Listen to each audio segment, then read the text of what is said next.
Hey, what's up? Are you on the fence on buying this brand new Pioneer DDJ-REV7 DJ controller with the spinning platters? Well, look no further because we created the top 10 things that, in our opinion, are game-changing features on this new REV7. Wait. So your first question is, how does he know? It's not even out yet. Well, if you guys aren't familiar with us, my name is Kova. I run a weekly show called Tweak Music Tips on Twitch. Well, big shout out to Pioneer DJ for sending us a unit where we were able to test it out, live stream, and really dig into it. Well, let's dive into the top 10 things we think are game changers about this controller.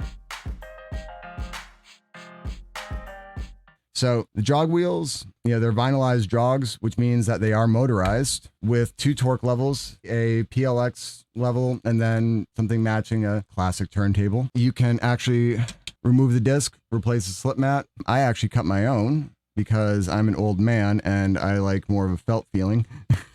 But it comes with 2 plastic discs in the box that have, kind of a butter rug feel. It's the closest thing to vinyl that exists outside of vinyl. By moving the pitch faders up here, you actually have something that really matches the feel of the S7 and S11. So if you have turntables and an S-Series mixer at home, this is going to feel incredibly comfortable to you. REV7, it's basically the first battle layout controller on the market. And by battle layout, we mean that the pitch faders are on the top. We found that when we moved the pitch fader up here, it actually allowed us to space this out more.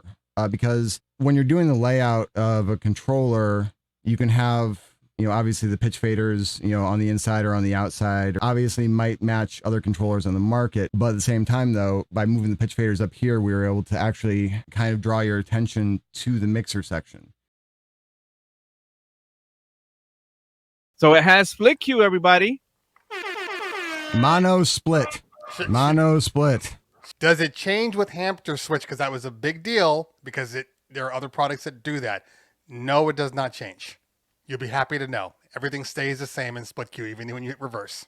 And also regular Q. Basically, no matter what, the Q fader is always identical, regardless of the position of hamster. Over here, you got 33 and 45.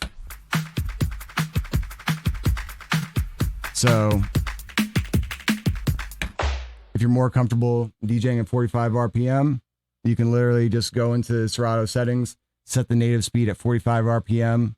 And if you do that, you can literally have it going at 45, then drop it down to 33. What's cool is actually the motor, it was completely designed and engineered in-house, which we're insanely proud of.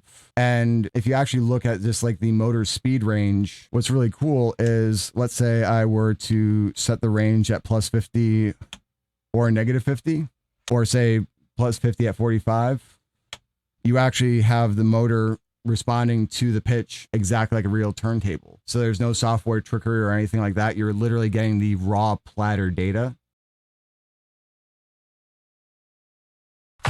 You can swap it out for song, sloth, cover art, or a readout to your next cue point. You can also zoom in and out. So if, for instance, you're more intent on having it be super accurate in terms of you want to be able to see exactly what beat you're scratching on, you can zoom in super close. Or if all you care about is just seeing as many beats as you can in front of you, you can see that. What's also really cool is when the other deck's going, you can see it when I started that, you can actually see that the other deck is going. So no matter what deck you're looking at, you can actually see on the other side what's going on. Then over here, you have your overall position, which comes in handy because you have fast search if you hold down shift and do the jog wheel. So you can actually go right to the top or the end super quickly that way and see where you are in terms of track position. So also, if you double tap the 33, you actually have a digital marker, which, if you say come from a DDJ-1000, you'll be right at home. Now, if you are somebody who's coming from vinyl, basically has like a bunch of cue points set back to back, the position can reset I think basically every Serato controller. We give you the option to turn it off, and in the box it actually comes with a fine selection of stickers they can actually use to mark the record.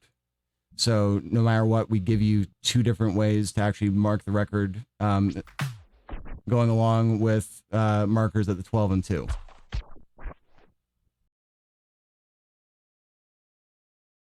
Why go with 7 inches? Number one, because of the width. It's actually only slightly larger than a DDJ-1000. So for instance, if you have a DDJ-1000 case, congratulations, you have a Rev7 case. Also, what's cool is that because of the fact that there's no equivalent of if we put like a spindle and adapter on and it had a 10-inch record, it really has to be touched to, you know, kind of be believed. And then the other one was where you can split it out where you don't actually hear the microphone. Can you explain that process? Yeah.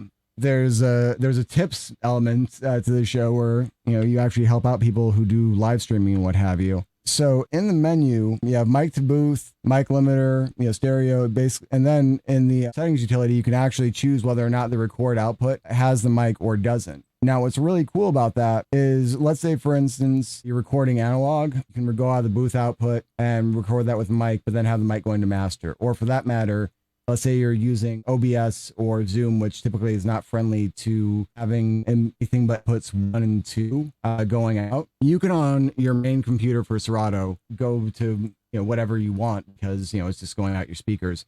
But if you have a secondary computer, you can in theory have master out on channel 1, channel 2, so you could be on Zoom, OBS, whatever, Twitch streaming.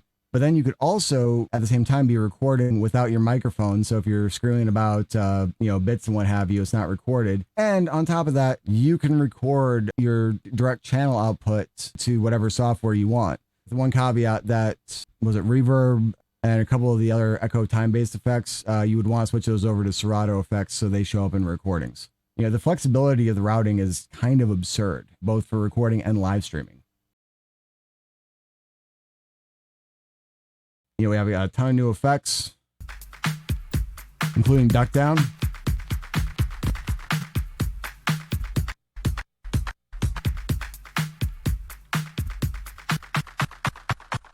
We also got time sweep echo, which is kind of a dub echo.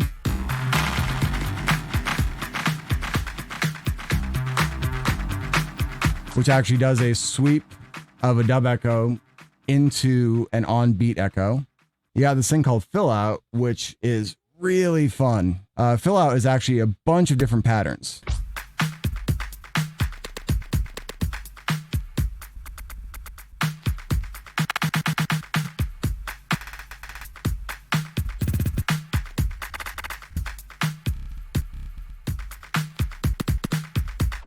And also, this and all the new effects actually have a parameter called R that you can select, which actually stands for random. So, for instance, if you are using duck down a lot or fill out,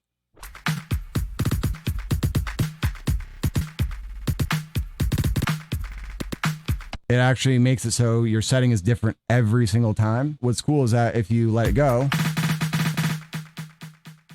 also fades out, so you can use it for both drum fills as well as a fade out.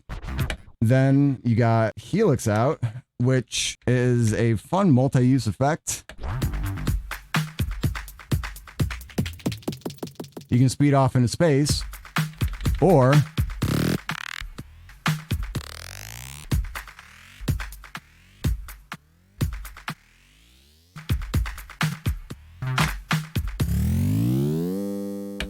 you can rev it up like a riser. And then finally, Mr. Mojaxx's favorite effect, duck down, which is a combination of a pitch down and echo. It's got silent Q up here. So hit start.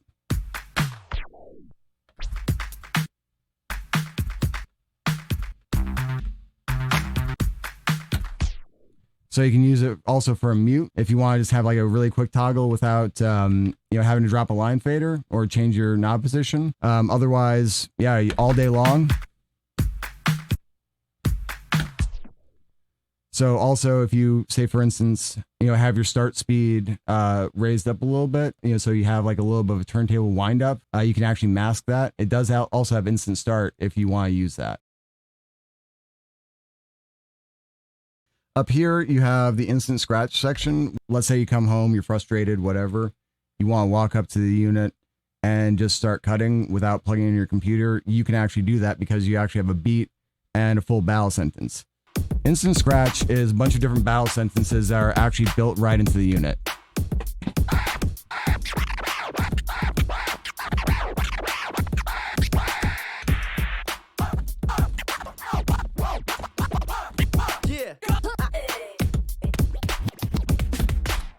So what's cool about this is, again, number one, you can walk up to the unit at any time and cut. But also, if you're one of those DJs who has the official MacBook of DJs everywhere, the 2011 MacBook Pro with an upgraded SSD, you can basically cut with 0 latency. So if you want to get down, at the venue, and your latency set at 5 milliseconds, you can literally switch over here and suddenly you have 0 latency cutting. So you actually sound as good as you do at home with your laptop you refuse to bring out with you. Thanks for watching our video. If you enjoyed it, please make sure you smash the like button and comment. In addition, make sure you don't miss any other interviews with some of the top DJs, producers, and artists from all over the world. If you like our content, please make sure you subscribe. And also, don't forget to hit that bell icon. This way you're notified when we release any new videos. Thanks so much for watching. We'll see you soon.